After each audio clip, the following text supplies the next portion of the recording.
James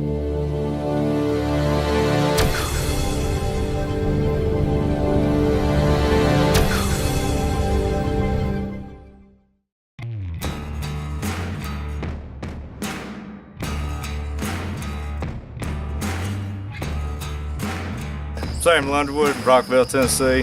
Got this splitter a couple months back, and we've already done 8 times what we normally do by this time of year with a TSC model, like a Husky or whatnot. And we started out with these. We've done quite a bit with these, but these right here are pretty labor intensive. So then we went to TSC and got one of those where they kind of slow. And you got to constantly pick things up, and this right here got 3,000 pound log lift. And it, 3,000 pound, ain't no man gonna grab a hold for that. So, anyhow, this right here, 13 horsepower motor.